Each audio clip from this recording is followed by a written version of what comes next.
Hello students, ഈ സെഷനിൽ നമ്മൾ ഡിസ്കസ് ചെയ്യാൻ പോകുന്നത് ITC എന്ന ചാപ്റ്ററുമായി ബന്ധപ്പെട്ടിട്ട് വന്നിട്ടുള്ള അമെൻമെന്റുകളാണ്. Okay, fine.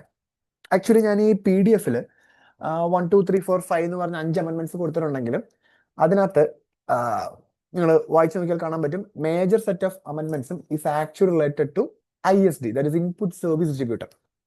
ആ അമെൻമെന്റ് നമുക്ക് സെപ്റ്റംബർ എക്സാമിന് അപ്ലിക്കബിൾ അല്ല, അത് ജാനുവരി എക്സാമിന് അപ്ലിക്കബിൾ ആയിട്ടുള്ളത്. ഓക്കെ, അപ്പോൾ നമ്മൾ from the view point of September exam ഇതിനകത്ത് ഒരു അമെൻമെന്റ് മാത്രം ഫോക്കസ് ചെയ്താൽ മതി, and that is this particular case.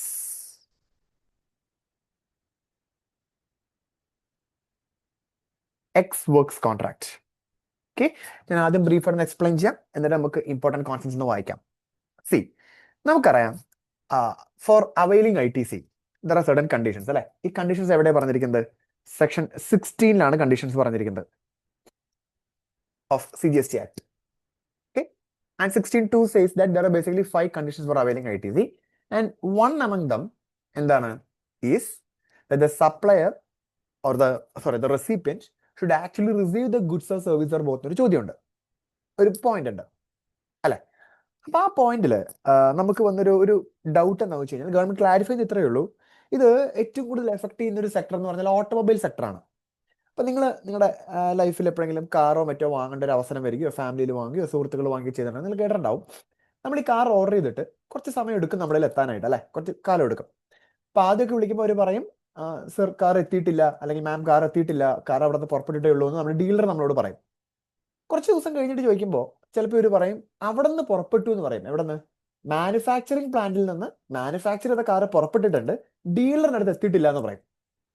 Okay, and after some time of course കിട്ടി എന്ന് പറയും. നമ്മുടെ ചിന്തിക്കേണ്ട പോയിന്റ് എന്ന് വെച്ച് കഴിഞ്ഞാൽ ഇത് നമ്മുടെ മാനുഫാക്ചറുടെ ലൊക്കേഷനിൽ നിന്ന് അല്ലെങ്കിൽ ഒറിജിനൽ എക്യുപ്മെന്റ് മാനുഫാക്ചർ OEM എന്ന് പറയും, നമുക്ക് അങ്ങനെ തന്നെ വിളിക്കാം OEMന്റെ കയ്യിൽ നിന്ന് ഈ ഗുഡ്സ് ഡീലറുടെ അടുത്തേക്ക് എത്തണം.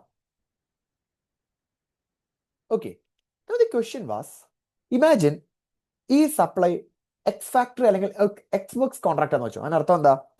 OEM കാറുകൾ എന്താണോ അത് അവരുടെ ഫാക്ടറിയുടെ പുറത്തിറക്കി വെക്കും, അവിടെ നിന്ന് ഇങ്ങോട്ട് കൊണ്ടുപോകേണ്ട ഉത്തരവാദിത്തം ആർക്കാണ്? ഡീലർക്കാണ്. അപ്പൊ ഡീലർ ഒരു ട്രക്ക് വിട്ടിട്ട്, ഇതൊരു ട്രക്കാന്ന് വിചാരിച്ചോ, ആ ട്രക്കിനകത്തേക്ക് ഈ കാറൊക്കെ കയറ്റിയിട്ട് ഇത് ഡീലറുടെ അടുത്തേക്ക് പോകണം.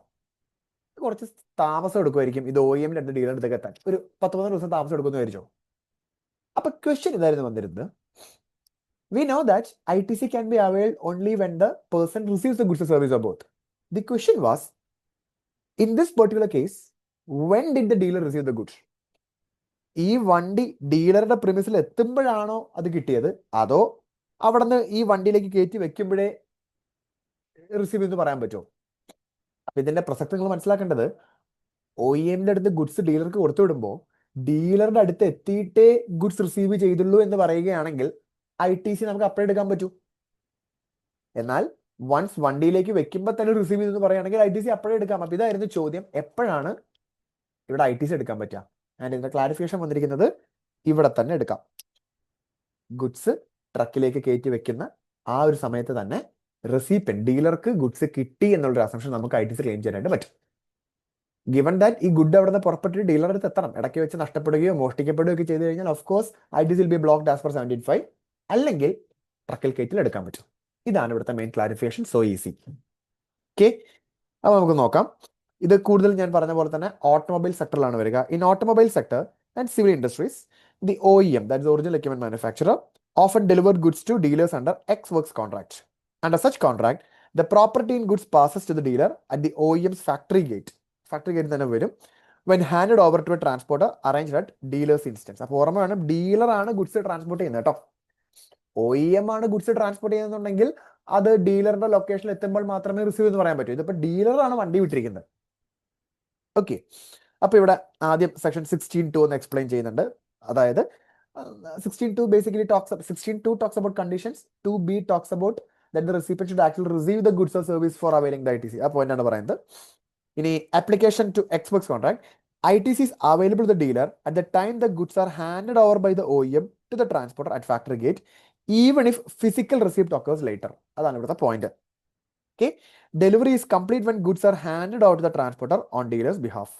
Okay, Now, same principle applies to all Xworks contracts and not just automobile sector. നമ്മളിപ്പോൾ തൽക്കാലം എക്സാമ്പിൾ ഓട്ടോമൊബൈൽ സെക്ടർ പറഞ്ഞു എന്നേ ഉള്ളൂ.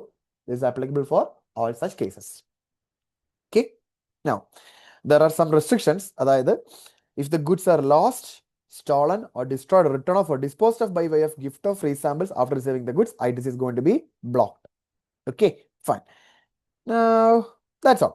അത്രേ ഉള്ളൂ ഇവിടുത്തെ ബേസിക് ഈ പറയുന്ന ഒരു അമെൻമെന്റ്. I hope it's clear for you. Now നമ്മളിപ്പോൾ ITC പറ്റിയുള്ള അമെൻമെന്റ് പറഞ്ഞത് കൊണ്ട് ഞാൻ പറഞ്ഞൊരു അമെൻമെന്റേ ഉള്ളൂ, expects contracts. Video is too short. അപ്പം നമുക്കൊരു കാര്യം ചെയ്യാം, ഒരു വീഡിയോ കൂടെ നമുക്ക് ഈ ക്ലാസ്സിൽ അല്ലെങ്കിൽ ഈ സെഷൻ ഡിസ്കസ് ചെയ്യാം. ആൻഡ് ദാറ്റ്സ് ബേസിക്കലി അമെൻമെന്റ്സ് related to tax invoice, credit note and debit note. Okay, അപ്പോൾ ഈ ഒരു അമെൻമെന്റോട് ഡിസ്കസ് ചെയ്യാനായിട്ട് നമുക്ക് ഈ വീഡിയോയിൽ ചെയ്യാം. Okay, fine. ഇവിടുത്തെ ഒരു മെയിൻ അമെൻമെന്റ് എന്ന് പറഞ്ഞു കഴിഞ്ഞാൽ that's with respect to 31 subsection 3 clause F. C, ഇതെന്താണ് സംഭവം? നമ്മൾ ഓൾറെഡി ക്ലാസ്സിൽ പഠിച്ചിട്ടുള്ള കാര്യമാണ്. There is a supplier, there is a recipient. ഞാൻ ഇത് ആക്ച്വലി തൊട്ട് മുമ്പ് ടൈം ഓഫ് സപ്ലൈ എന്ന് പറഞ്ഞ വീഡിയോയുടെ അമെൻമെന്റിൽ ഡിസ്കസ് ചെയ്യാൻ ചെയ്തതാണ്. ക്ലാസ്സിൽ ഇൻഡെപ്ത് അനലൈസ് ചെയ്തതാണ്, വീഡിയോയിൽ നമ്മൾ പറഞ്ഞു. എന്താ സംഭവം? സപ്ലയർ റെസിപ്പിയന്റിന് ഒരു സപ്ലൈ നടത്തി. ഇത് RCM ആണ്. സപ്ലയർ അൺരജിസ്റ്റേർഡ് ആണ്, റെസിപ്പിയന്റ് രജിസ്റ്റേർഡ് ആണെന്നുണ്ടെങ്കിൽ this recipient will have to issue something known as self invoice. നമ്മൾ പറഞ്ഞു, കറക്റ്റ്? യെസ്. നൗ ഇങ്ങനെ ഇഷ്യൂ ചെയ്യണമെന്ന് മാത്രമേ നമ്മൾ പഠിച്ചിട്ടുള്ളൂ. What is a time limit? അതാണ് ഇപ്പോൾ അമെൻമെന്റിൽ ആഡ് ആയിരിക്കുന്നത്. Now there is a specific time limit prescribe for this. So let's try to see എന്താണ് ആ ടൈം ലിമിറ്റ്. ശ്രദ്ധിക്കാം, അവർ പ്രൊവിഷനിൽ പറഞ്ഞിരിക്കുന്നത്, അതായത് ഇനീഷ്യലി പറഞ്ഞത് എക്സിസ്റ്റിംഗ് പ്രൊവിഷൻ എങ്ങനെയാണ്? A registered person is liable to pay tax under 9(3) or 9(4), that is reverse charge mechanism, shall issue an invoice in respect of goods or service or both received by him from a supplier who is not registered on the date of receipt എന്നാണ് പറഞ്ഞത്. Okay, the added point says that within the period as may be prescribed. So automatically there's a question, what is the time prescribed? അത് actually subsequent amendment ആണ്. Okay, and that time limit is nothing but this invoice must be issued within 30 days from the receipt of goods or service. That's all. അതായത് ഇവിടെ നമുക്ക് മനസ്സിലായി, ഇവിടെ self invoice ചെയ്യണം എപ്പോ? Within 30 days. എന്ന് മുതലാ 30 days നമ്മൾ കമ്പ്യൂട്ട് ചെയ്യേണ്ടത്? ഈ പറയുന്ന ഗുഡ്സ് അല്ലെങ്കിൽ സർവീസ് കിട്ടിയിട്ട് വിത്തിൻ 30 days സെൽഫ് ഇൻവോയ്സ് ചെയ്യണം. ഇതാണ് ഇവിടുത്തെ അമെൻമെന്റ്.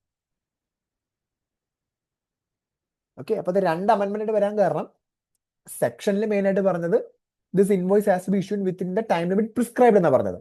സബ്സിക്വന്റ്ലി ഒരു റൂളിൽ എത്രയാണ് ടൈം ലിമിറ്റ് എന്ന് പറഞ്ഞു, അത് വിത്തിൻ 30 days ആണ്. അപ്പം ഒരുമിച്ച് പഠിക്കാം, ദാറ്റ്സ് വിത്തിൻ 30 days.